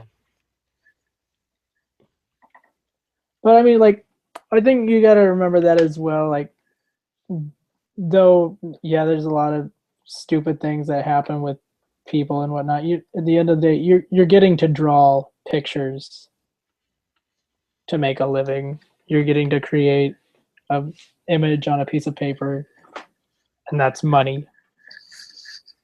Well, I think more than getting is that it's something that you fought for. Because I got to be Mhm. quite honest, dude. This is something you have to fight for. Oh You have yeah, friends that tell you, oh, it's so great you can live your dreams. But okay, I'm gonna go to work. What, really? You're a hermit. Like all the passive aggressive behavior comes out. Like, dude. I you know, know right. you're okay. For anybody, like, if you guys are watching this, know that you're gonna live a solitary life if you're a comic book artist. Well, I have that all the time. Since I used to every now and then I get the kid at the con who asks me, and I go, oh, you an artist? So yeah, you like, you want to, yeah. I'm like, you like I'm like, you like going out? You like parties? I'm like, yeah. I'm like, you like women? Like, yeah. I'm like, you like money? Like, I'm like, all right, give all that up. Like, just it's all over. It's all over now. You better learn to like fruit because if you get into Jolly Ranchers and rock stars, you're gonna be fucked. Because there's no dental plan, and your teeth will eventually fall out. Yeah. I have had the fortunacy of never having a cavity. I have never had a cavity. I've always brushed my teeth pretty well. Well, I did good So up until Game Fan. The first year, I couldn't. Dude, making that game magazine was the craziest thing I ever got roped into doing. I didn't ask to. I was just supposed to be the artist, and then the guy quit on him, and then he's like, "Oh, it's so easy. You can make a magazine." And I was like, "I don't know how to make a magazine, dude. I don't fucking." And so like, for some reason, Joey, I'm like, "Well, why not?" I really didn't want to go back to t-shirts. Like, I really well, hate them. whatever. Like no, I hated them. So like, I was like, I don't want to go back to t-shirts. I don't want to go back to t-shirts. I don't want to. I had a really bad t-shirt job. Like a lot of the like, it was more fun being in the army than being in t-shirts. So I lived off how I got through it was I lived off donuts. So what I would do was I'd buy a dozen donuts and I would work 20 30 hours straight Oh and wow. then sleep 7. So it was Men in Black hours. Oh my And gosh. anytime I got tired, I would just take a bite of the donut. So that's like, and after like a year of that, I put on a lot of weight. It was incredible how much weight I put on and how bad my teeth got. Like I was brushing, but it was just a lot of sugar. A lot of sugar, Yeah. I mean, Bad I've call. tried to cut out soda right now, like, cause I was drinking a lot of soda, and I'm like, all right, this needs to end now.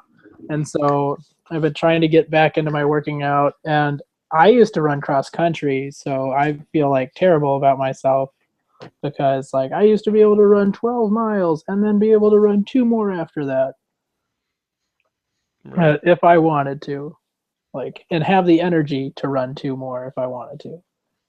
But it and then yeah, and then after having not run for that long, because like senior year I had gotten shin splints and that sucked, so I couldn't run. It felt like I was getting schwacked in the shin with hammers as I Right. was every step I took. So Right. I was like, this And that sucks. gets better This with is age. Yeah. yeah. That I gets was I easier. was like I was like running. I hurt. I guess forever. Yeah. Right.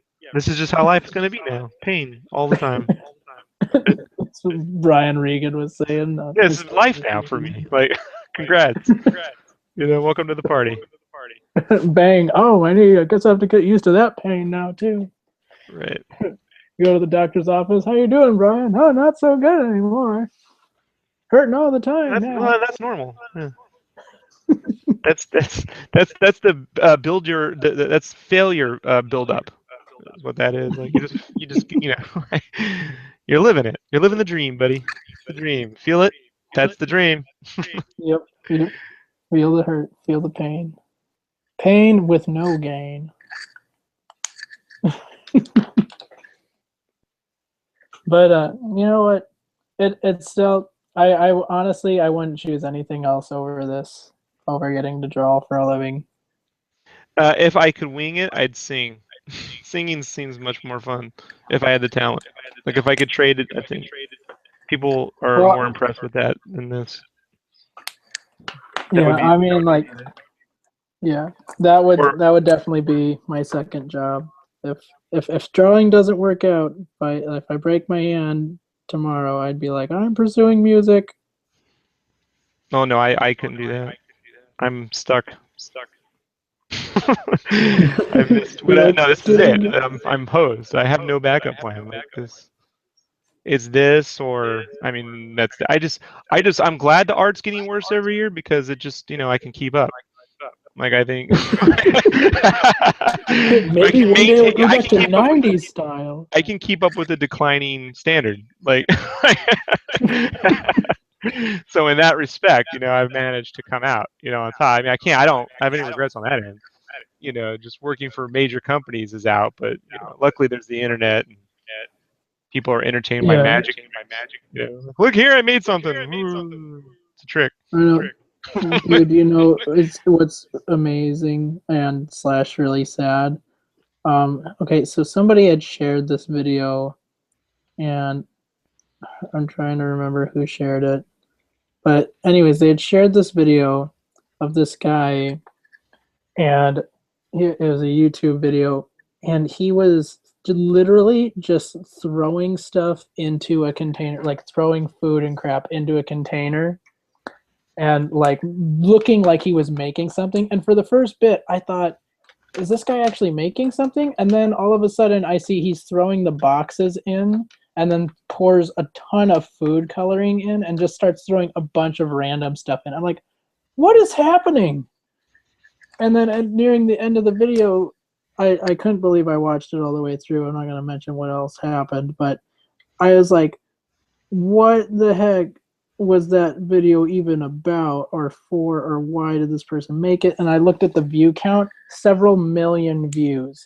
This person is getting paid to just throw food around.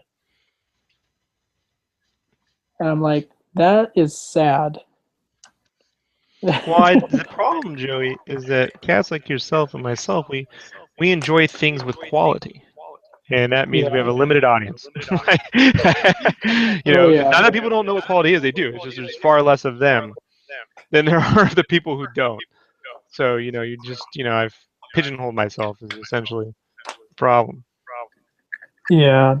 I'm tired of it, just like, because for me, like, if I'm doing a comic book, anytime I see like a video game documentary or something, that just inspires me. Sure.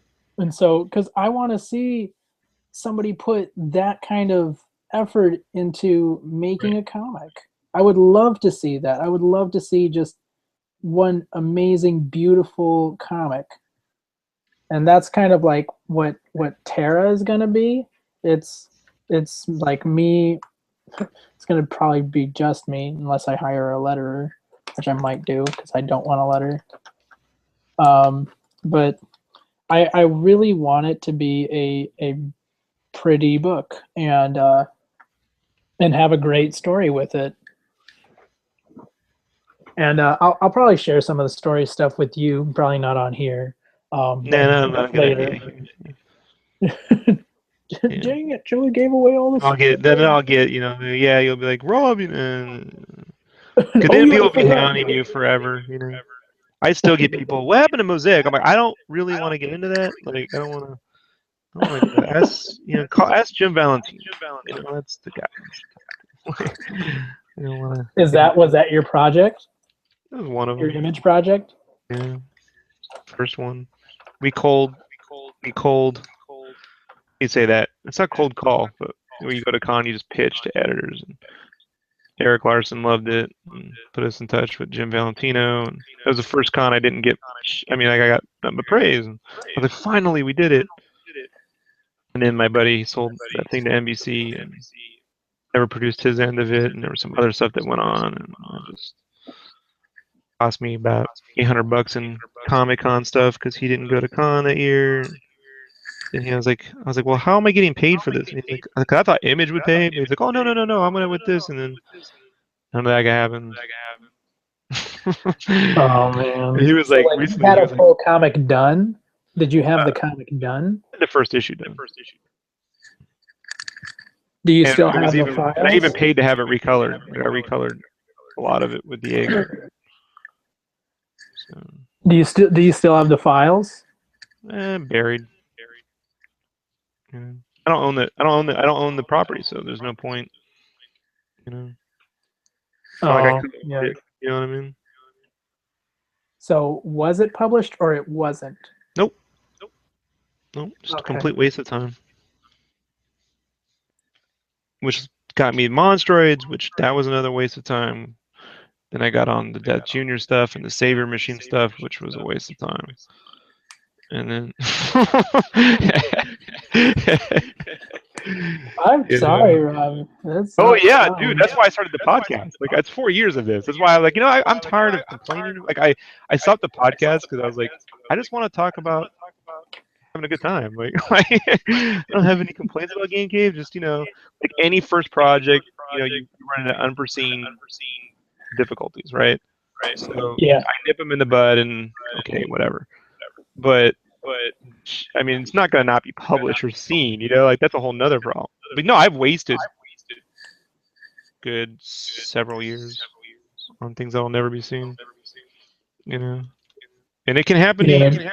you. It's a warning. you know. Yeah. But that's why like it's just kind of going for it, I guess, for me. It's like you never know unless you try. And like it just depends on a lot of it is who you end up talking to, who Well, it's a can. different era. Like, I'll be honest, if Kickstarter had been around just 4 years earlier, I never would have pitched the book. I would have just gone and done my own thing on Kickstarter. I don't Yeah. need a writer. I don't. I don't need a writer. My coloring wasn't genius at the time, but I could have done cell shaded easily. You know what I mean? I know. Yeah. I've known how to do cell shade for a long time, so that I could have done. But I thought about playing the game. Go pitch a couple indie books. I'll get this under my belt. I'll get used to doing pages and start doing these indie things, and I'll move over to the big two. I can quit this stupid T-shirt thing, and well, it all worked out. I'm rich and famous now, and I have a mansion. I have a That's what documentary you should coming tell. out. Huh? You should tell people that instead. Yeah. Well, I always tell people if you say anything confidently, people will believe you. Like, Well, it's actually, well, it's like Costanza says, it's not lying if you believe it. it's not lying if you believe it. Yeah. Right. Oh man. Yeah. Rob, you've been lying to me this whole time. It's actually been great, Joey. Here's a He's job not for even for Rob. you. I've never been in the army. I don't even draw. I'm actually just a voice. You're actually just listening to yourself, Joey. Right. These are your inner thoughts, all your doubts. What could happen? But Rob lives in a mansion now.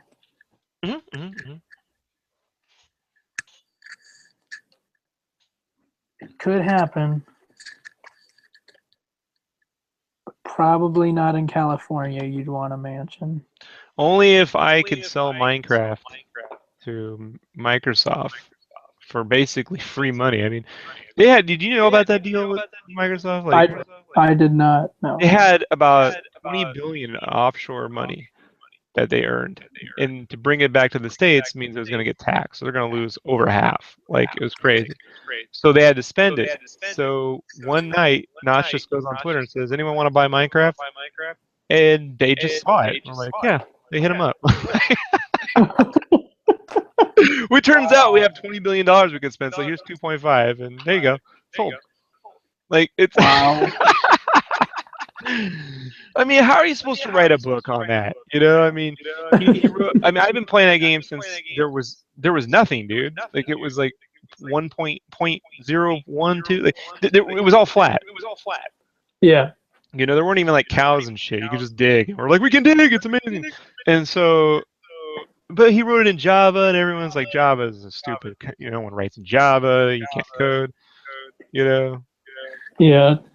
And it works out. So.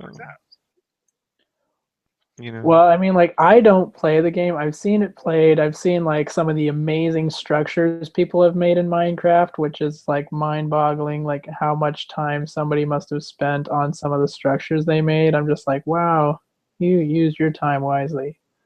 But I mean, like, if it's a piece of art, then it's like, yeah, that's awesome. Yeah, good. When it first started, I would play in the mornings. So what I did is, it was before they had the moonstone and shit. So if you got into a the redstone, so when you got into a minecart at the time, it would just go. They were self-powered. They would just go. So yeah. I had it set up so my mine was 2 hours away. Like, I just lay track down for like a month. Like, every morning for an hour, I would lay track and lay track and lay track and lay. So when you get into a minecart, it would go 2 hours. I timed it. So I'd get in the morning, I'd get him in there, because that was my commute once. I had a 2-hour commute to this t-shirt company. So I'd just get in there, and then I would go do all my stuff. I would eat. When they would arrive, then I would, you know, I would start my work, and I would mine a little bit, and then do my stuff I play on my breaks, you know. And then, you know, quitting time around 5 o'clock, I'd put him back in the minecart. It was like like I went to work every day. That's hilarious. I always wanted a game where I could just drive for 2 hours in any direction, you know.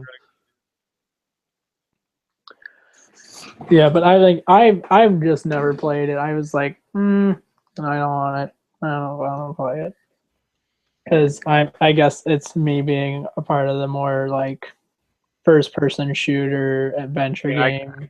After Army, I can't play first-person shooters anymore. Closest thing to a first-person shooter I've been able to get into is Portal. Portal. Yeah, because it's more of a puzzle game. Yeah. But like shooting people and I don't know, it's just not my thing. You know, they took the fun out of it for me. I was in the Army. Army takes the fun out of all the war games. You know, this isn't realistic at all. Right. I like the Batman stuff, but I get motion sickness with the motion blur. I need to turn it off. Like, I can't. I get headaches after a while. That like the third person over the shoulder motion blur thing. Yeah. Yeah. Messes with. I don't like it when it does that. I mean, I don't get headaches from it, but I don't like it when it does that. Yeah, I gotta turn that off. But I like VR a lot. I like just exploring and walking around and being freaked out by nothing. Like, that's a fun game for me. I like Minecart. I like Mario Kart. Mario Kart's fun. Yeah, definitely. Do we have any people asking any questions right now? Oh no, it's midnight, dude. This is when it chills. This is when it chills. The lurkers come out. It's morning here. That's cool. You got a game job, bro. You know, like I said, dude. I'm always excited when I hear artists are employed. Like, I'm not the guy who's like, why? I remember when I first got the play gig. The first time I ever had people on DVR go, "I want your job. Why do you have that job? Like, you can't even draw." Like, I was like, well, you know, that's true. You know, I guess. But apparently, drawing is not a requirement. Yeah. Yeah. But yeah, having this job, it's been really nice. I've had people say like, "Why aren't you working for Marvel?" And I'd be like, "Ask them." Well, because the line starts right over there, and I just too lazy to get in it, right? Like, yeah, I think it's like when people ask me, "Why aren't you working for Marvel?" It's like assuming that like, "Oh yeah, you have the power to control that." Yeah, just because I can draw better than all my friends doesn't mean that Marvel's going to give me a job. You know, like it's the same Mhm. out of like these art schools. Kids going to art schools, they just think there's these employers waiting for them. Hello, no way, how you doing? Yeah, hello. Yeah, they just think there's these jobs waiting for them. You know, here's money. Go make stuff. I think that's true for like almost any people going to college. Right? They just think like there's this thing, you know, they're just going to be taken care of. Here's some debt. I remember Have fun my paying that off for half your life. yeah, my last semester or two in, they had these freelancing classes. I mean, I was ahead of the curve. I already had my job. Like, so Mhm. maintaining your full-time job and going to school, that was no fun. But they were like, we got to freelance, you know, like it was hilarious. It's like, yeah, that's part of the deal. They're like, well, why did I go to school? I'm like, there's the problem. Like, Therein lies the why? tale. Yeah, why at all? Yeah, I mean, like I try to. I know probably people would say stuff about this on the video later, but like I try to encourage people, like if you're gonna go to college, at least make sure you know what you're gonna do, so that way you're not spending a ton of money. Well, I say if you To, really want to go and get a degree and you want to be an artist, just go to community college. A lot of the artists there that teach are former badass artists that just want a steady paycheck. Like you're getting the same, you know, short of going to like Cal Arts, you know, which is yeah. $120,000 whatever. Um, really, it's going to be what you put into it. So you're better off Oh going to yeah. community college and just paying for it in full than Yeah. having any kind of debt, which my buddy did. And he's way smarter than me. Well, I mean, like if you can, like for me, let's see, the only kind of art thing that I really did, and it wasn't even like for art, it was just a graphic design class, and that was more just to learn Photoshop more or learn it better. But you like if you want to learn faster, go to school, but you honestly do not need art school to learn how to draw comics. You don't. Like everything can be learned if you're willing to put the time and effort into it. Like you don't have to have somebody over your shoulder telling you what to do. You can go out and find all that knowledge yourself. It's all there on the internet. Like Rob, what is the most common question you get asked when it comes to Where'd like you learn how drawing to do all pictures? this? Yeah, where'd you learn how? I freaking practiced every day. Right. I tell them fear. You know, fear keeps the Fear. local systems in line. Fear of the battle station known as unemployment. Yeah, Yeah. like being able to do markers, and then even these full paintings is because once I put it on canvas, it looks like I painted it. You know what I mean? And I don't have to learn acrylic painting. You know, Yeah. so I can just use Photoshop and Copics, and you can't tell the difference. But I have things that I can physically sell now, and I didn't have those before. And I learned how to draw digitally because I wanted to make perfect art. So when I do covers, there's no question that I earn. You know, I wanted to get paid the most that I could get paid. Yeah. So it's just like fear, dude. It's fear of I won't say failure, but fear of just producing bad work. Like at this point, I work for the 15-year-old Rob. You know, like if 15-year-old Yeah. Rob is happy, then I'm happy. You know, I don't care if a leg's off or the colors could have been better. Because I honestly, man, I came from Mos Eisley.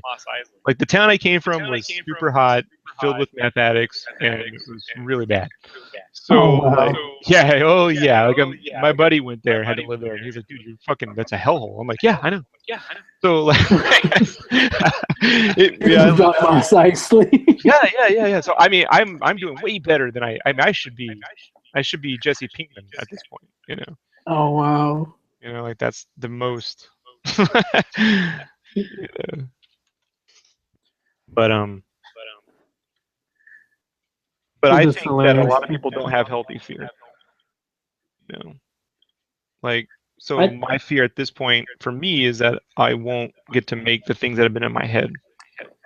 You know, I'm afraid I'll chase trying to be rich and famous or have a so-called great career that I'll miss out on being able to. entertain people in ways that I can do more than just my art. Like there would in any story I've ever, any script I've worked with, there's always extensive things that I change. Drives writers nuts. Like not major story elements, but there's just things, and you start to realize, I should have. I think if there's anything, Joey, like I told myself what I couldn't do for, focusing on what I wanted to do. Hmm. I said, well, because I'm an artist, I can't write, even though I wrote, but I'm not like a literary guy. But you don't Yeah. have to be, like I enjoy movie scripts, and turns out and scripts are a really great thing to be a fan of if you're going to draw comics. Yeah, I know, right? Coincidentally, but in school they don't maybe now, but at the time, movie scripts. I told the people I wanted to work in video games when I went to high school, and they thought I was crazy. They're like, "That's the thing." I'm like, "Yeah, somebody actually makes that." Yeah.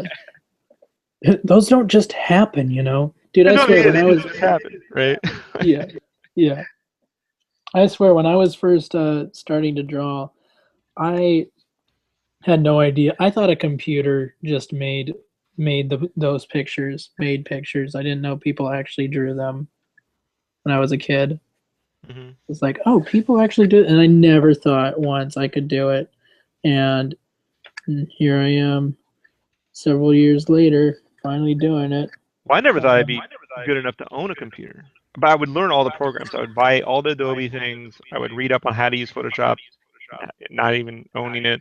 I'd go to con and bother all the Photoshop because I wanted to be able to color my own work, and I was like, they use Photoshop. This is, great. And when I got in the army, I was like, I could get a computer, right? Like I can do that. Like Yeah, I can do it. And then I realized I don't know how to draw any of the things that are in my head. Like I don't know how to draw cars racing down the street.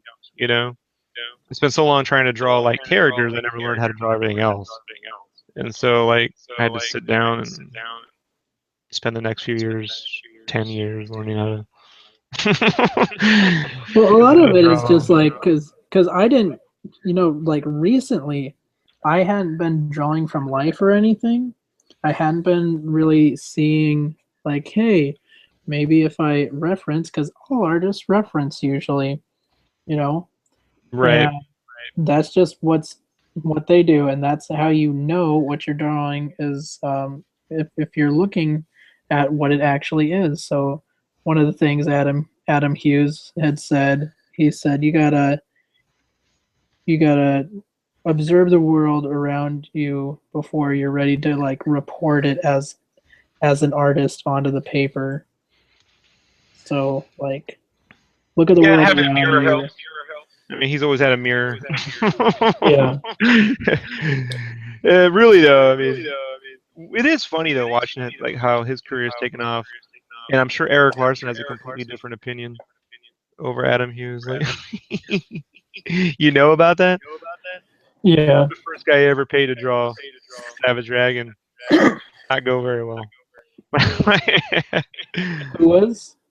Adam Hughes, like Adam Hughes was the first first person to Sav- pick. that Eric Larson paid to draw Savage Dragon other than himself. It was for this mini series called, I think, was it Blood and Glory or something like that, and it took him Uh-huh. like a year to produce like one issue. Oh Yeah, wow. and I Larson, like bet. he draws like overnight, so like yeah, yeah, he Well, had I to get. bet it was one amazing issue though. Eh. Well, yeah, it was his older stuff. So. It wasn't as good as Ghost. Put it that way. I don't think he was into it. Yeah, Savage Dragon. Probably not. Yeah,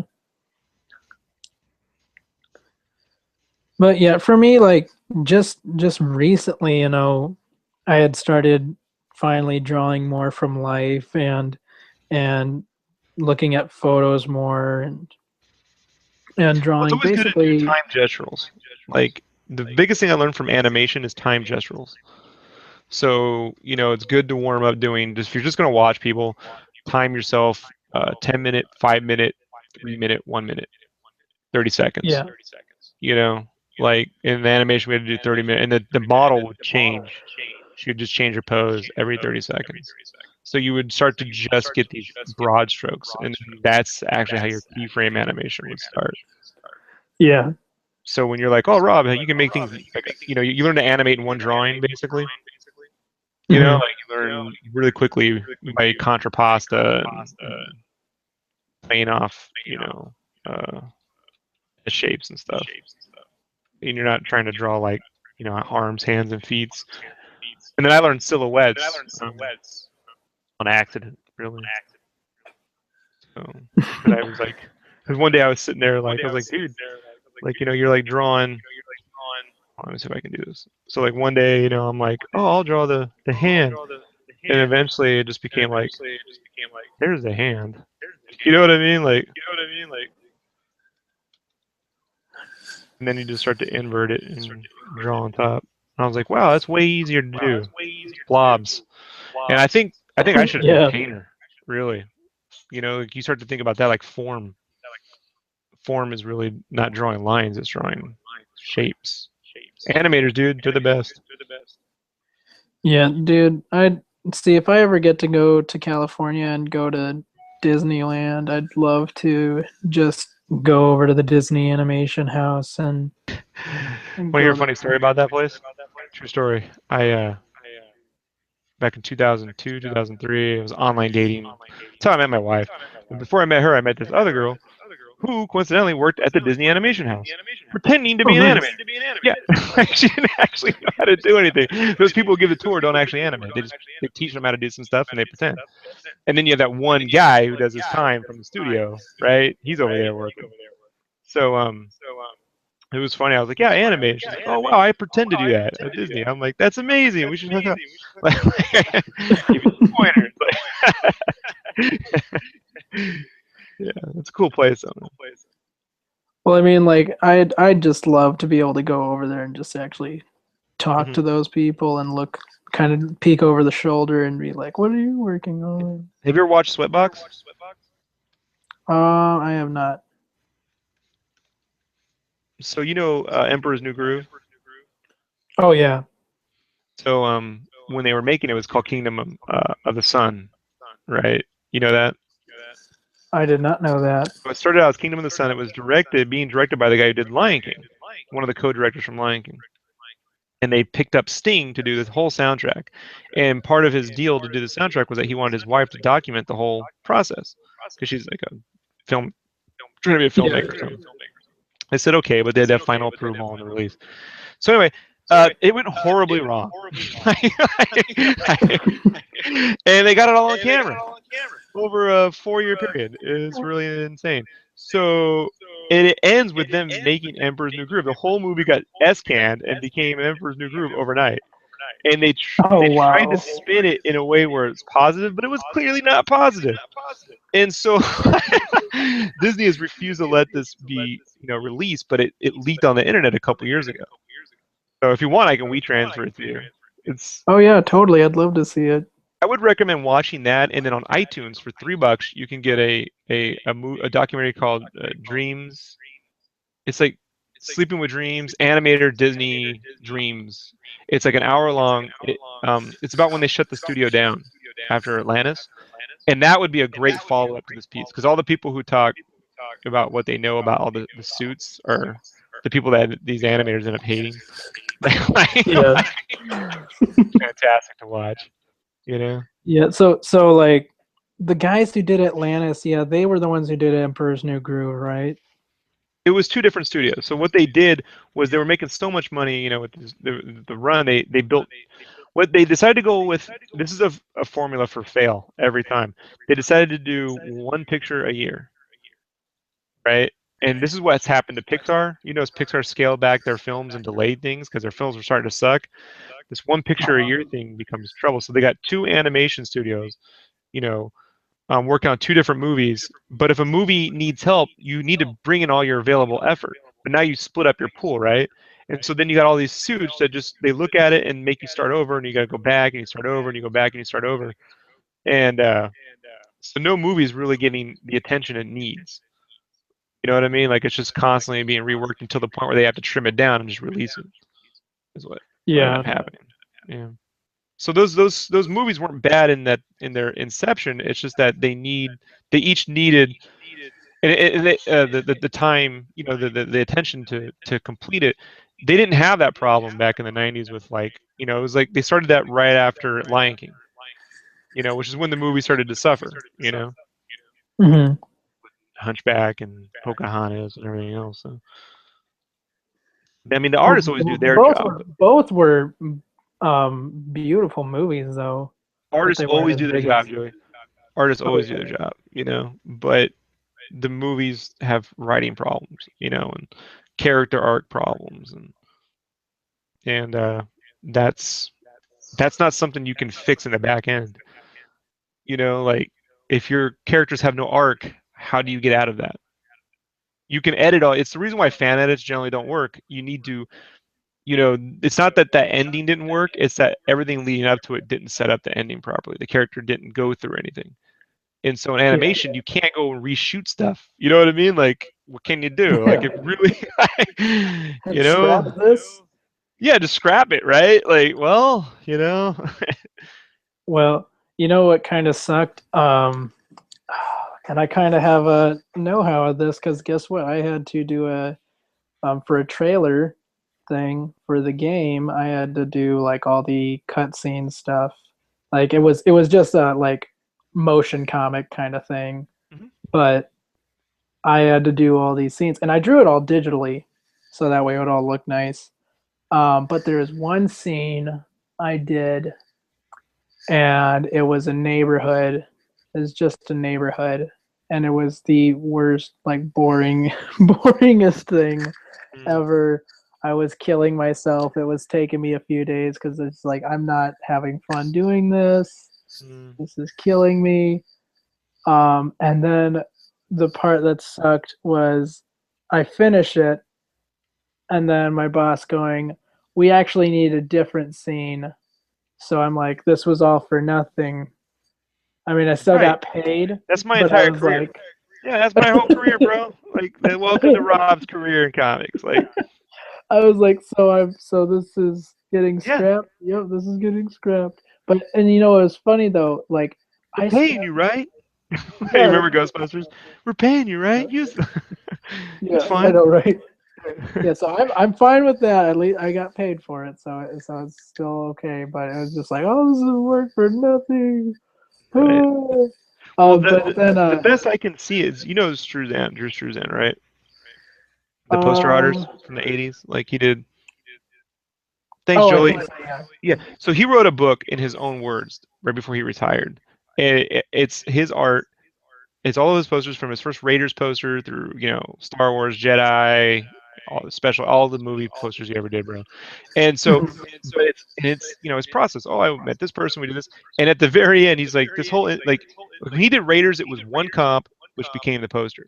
When he worked on Kingdom of the Crystal Skull, he did 500 drawings that had to be colored by another artist in the computer. You know what I mean? He did Oh it do multiple, wow. and he had to go to yeah, just so they could keep making endless changes. And then they gave away the poster at like Comic Con and shit. They didn't even like it's not even for the theatrical release. Because they think they said the problem with the using art in posters is that it looks like art. But that's the What? problem. That's the act, dude. It's you really want to know, like, I'm like, yeah, this is what this is. I totally I understand. Fantastic read. Oh, Which has oh since my changed gosh. because of like at least things like Mondo like there is a great equilibrium like the universe will correct itself in some way you know but there is Mhm. this problem of because what you do can be done by one person now all these various steps right there is this like someone could just sit on a chair and direct you endlessly for forever and then throw stuff away because you know what I mean it kind of doesn't matter like, Yeah. before they never would have thrown it away you know. Yeah, All I'm right, just Johnny. like, huh? Johnny says thanks for the awesome conversation. He's gonna catch some sleep. Oh, okay, yeah. Can catch some Z's. So, um, what time? Oh my gosh, it's gonna be 3 in the morning. I actually probably should catch some Z's here too. Well, thanks for hanging out. I won't keep you up every night with this shit, dude. Like I tend to rotate it. Yep. Yeah. Hey, but just let me know when you're on, and yeah, I'd definitely be open to chat. This was it. I will be gone on Thursday, so or Well, I'll try to Thursday at because least I'll do it be once a week so you can at least, get work done. yeah. Else this becomes a Oh giant yeah, talk fest. At some point, work definitely. has to get done. So, but yeah, definitely we'll do at least once a week, man. And, I appreciate you hanging out and everything. Let everyone know where they can find you, Joey, on the internet. All right. Hey, everybody. You can find me on DeviantArt at joeyvasquez.deviantart.com. And you can also check out my Instagram, SpiderFreak818, and my Facebook fan page, The Art of Joey Vasquez. Awesome. All Well, we righty. will see you soon, dude. All right. Awesome. Talk to you later, Rob. Later.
Not sure how I want to do this.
It's getting late.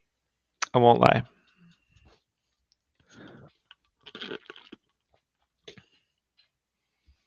Eleven, 12, 1, 2. I got an hour.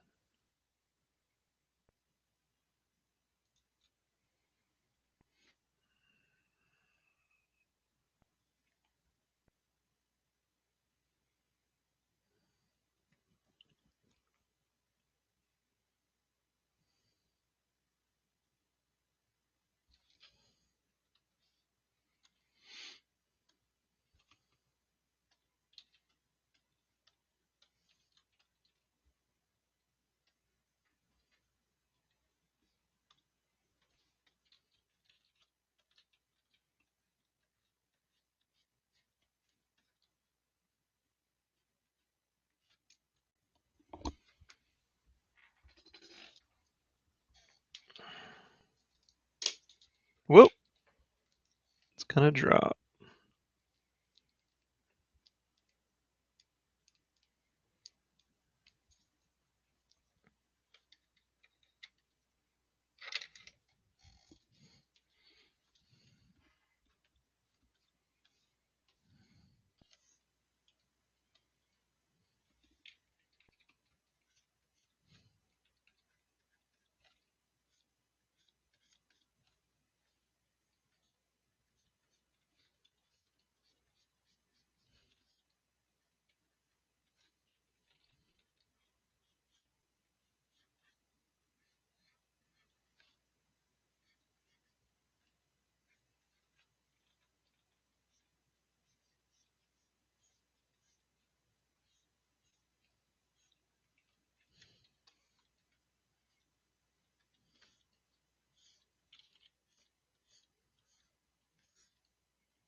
Do do do do.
I think that should do it.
And I think that'll do it.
Oh, and that's that, folks. It is now 1:30. I'm gonna get some sleep. Finished 30 minutes early. So tomorrow night I'm gonna be up. I think I gotta work on Drizzt. Drizzt, I think is how you pronounce it. It's my last commission for a while, so I gotta finish that setup tomorrow. So I will see you all then. Thanks for hanging out. Bye.